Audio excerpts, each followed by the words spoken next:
L'Assemblée générale avait un caractère un peu particulier parce que c'était l'Assemblée des 20 ans. Nous fêtions les 20 ans de l'UCESIF créé à Ouagadougou. Ça nous a permis de mesurer le chemin parcouru. Nous sommes aujourd'hui à Paris pour fêter les 20 ans, mais il y a beaucoup de choses aussi que nous fêtons en même temps. Nous sommes en train de préparer cette grande assemblée de la francophonie. D'abord, 20 ans dans la vie d'une association, d'une institution, ça compte.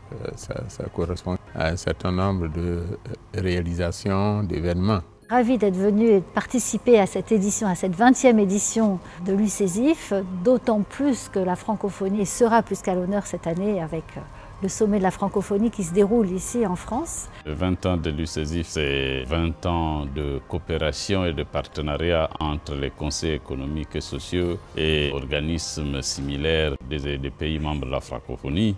C'est bon de se retrouver, de discuter, de s'évaluer, de s'autocritiquer et d'aller sur de nouvelles bases, en adéquation avec les nouvelles donnes.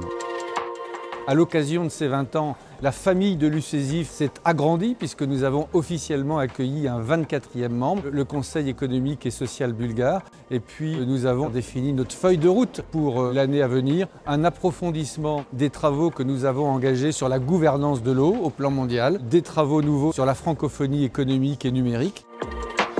L'Assemblée débat aujourd'hui un thème lié à l'eau. La gouvernance de l'eau. L'eau dans les dimensions environnementales, l'eau dans sa dimension énergie, énergie propre notamment. En tant que Conseil économique, social et environnemental marocain qui préside l'Union des conseils économiques et sociaux africains, nous avons été mandatés par le bureau du CESIF au fin de produire une sorte de note de cadrage, une note de conceptuelle de cadrage pour donner corps à nos réflexions, et ceci toujours dans l'esprit et le sillage de l'appel de Cotonou qui a insisté sur le fait qu'il fallait adopter une approche concertée et collaborative dans la gouvernance de l'eau, puisque c'est un bien qui est vital, c'est un bien qui ne connaît pas de frontières et tous les pays, bien sûr, sont impactés par les effets du changement climatique. L'eau qui est la matière première vitale de tout un peuple, mais nous disons aussi que l'eau, quand elle est trop abondante, elle tue. Donc ce que nous allons voir, c'est cette gouvernance de l'eau. Comment nous, conseils économiques, sociaux et environnementaux, nous pouvons aider nos pouvoirs publics à avoir une gouvernance qui soit à la portée de nos populations pour qu'elles vivent véritablement dans des bonnes conditions avec l'eau. Avec l'ensemble des conseils économiques et sociaux de l'espace francophone, nous avons décidé de nous emparer du sujet de la francophonie économique et numérique dans la perspective du sommet d'octobre prochain qui se tiendra en France à Villers-Cotterêts. Le CESE français a voulu prendre sa part à ce travail de réflexion en élaborant son propre avis. Et fait nouveau, un peu inédit, on a associé des conseils économiques et sociaux à contribuer à nos travaux. Ainsi, nos amis du Maroc, du Gabon, de la Côte d'Ivoire et de la Roumanie ont enrichi ce travail, ce qui lui apporte une dimension tout à fait nouvelle.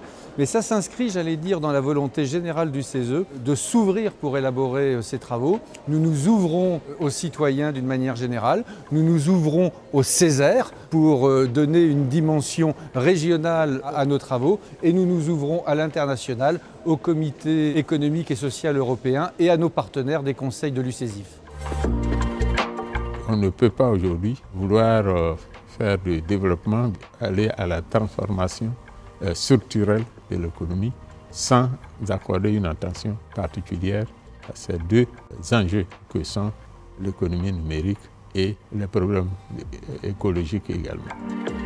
Pour le Maroc, la priorité qui a été mise en avant, c'est la transition numérique, en profitant de toutes les solutions que nous retrouvons au niveau de ce laboratoire de bonnes pratiques qui peuvent être mises à profit en connectant les gens qui comptent, les sachants et les opérateurs économiques pour co-construire ces solutions sur un sujet qui est éminemment important pour notre pays, qui est la transition numérique. Nous avons voulu que l'avis conjoint des conseils économiques et sociaux membres de l'UCESIF puisse mettre en relief la nécessité de relever le défi énergétique Et pour les pays producteurs de pétrole comme le Gabon, dont l'économie est fortement dépendante des revenus pétroliers, il faudrait que nous soyons capables de diversifier notre économie en développant d'autres secteurs d'activité qui vont permettre de fournir aux jeunes une offre d'emploi abondante et des emplois décents. Et nous pensons, avec d'autres pays, d'autres conseils économiques et sociaux francophones d'Afrique, qu'il serait bon que l'UCESIF puisse se saisir de cette question pour essayer d'imaginer des solidarités qui peuvent être mises en place au sein de l'espace francophone, de sorte que le défi de la transition énergétique soit relevé ensemble.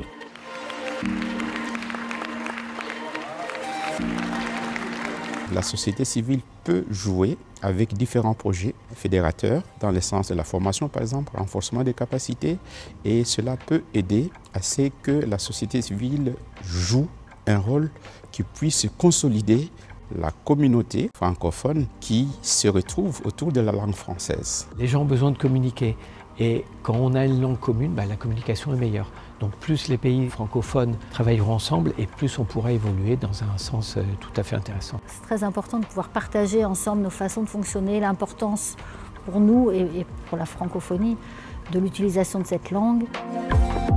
L'UCESIF, c'est d'abord une coupole qui vise à renforcer les liens entre nous et à faire preuve de solidarité quand des conseils économiques et sociaux peuvent être fragilisés, par exemple à l'occasion d'un coup d'État ou d'élections politiques qui peuvent changer la donne. Et l'UCESIF, c'est d'abord le soutien réciproque entre les différents conseils.